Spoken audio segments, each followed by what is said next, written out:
Hey everybody, if you're here, you're probably curious about Magic the Gathering, the first ever trading card game ever created. Over the past 30 years, it's become a massive global phenomenon, with over 20,000 unique cards. With so much going on though, it can be really tough to know where to start. Let's dive into the basics and get you started on your Magic the Gathering journey. The colours of Magic. Magic the Gathering uses 5 main colours, each with their own different unique strategies and playstyles. Here's a quick rundown. White.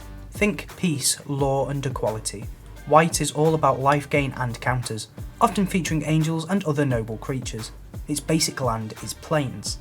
Blue is the colour of knowledge and control. Expect lots of sorceries, instants and tricky creatures with abilities like flying. Its basic land is islands. Power and sacrifice define black. It focuses on creature destruction and resurrection. Its basic land is swamps. Red is all about emotion and action. It deals heavy damage quickly, using creatures with haste and double strike. Its basic land is mountains. Nature and growth are green's domain. It's filled with powerful creatures and mana acceleration. Its basic land is forests. Don't forget that some cards are actually colourless, usually artifacts that fit into any deck. Types of cards.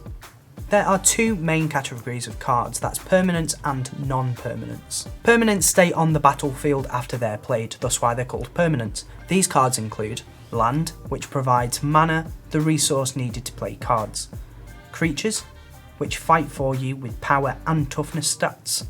Artifacts, which are magical items that often provide ongoing benefits. Enchantments, which are like artifacts but usually tied to a specific colour. Planeswalkers, which most people would have heard of as being powerful allies with unique abilities. And then there's the non-permanents. Non-permanents are one and done spells, and there's only a couple of these. Sorceries, which cast during your turn, and they have immediate effects. Instants, which are like sorceries but can be played anytime, even on your opponent's turn. Popular formats. Magic has many different ways to play unlike other TCGs, and these are known as formats. Here are some of the most popular formats for Magic the Gathering. Standard is a rotating format that uses the latest sets. Decks comprise of 60 cards and also includes a ban list so that things don't get too stale. You've also got Modern, which uses any cards from the 8th edition onwards. It's a bit broader than Standard and also includes its own unique cards. Pioneer is another example of a format that takes place from a set onwards, and that set is Return to Ravnica. In the booster draft format, players get cards from booster packs to build their decks on the spot, and these decks comprise of just 40 cards. Similar to booster draft, you've got sealed draft, where players build decks from a limited number of packs, usually about 6. Vintage is another awesome format where all cards are included, making it one of the most expensive formats to play, because there's no limit to which cards you can use and none of them are banned. Legacy is again another format very similar to Vintage, but there are a small amount of limitations to it, such as some restricted cards. Pauper is a really fun format where you can only use common cards. It's a bit more of a budget friendly option, but also really good challenge for older players and new players.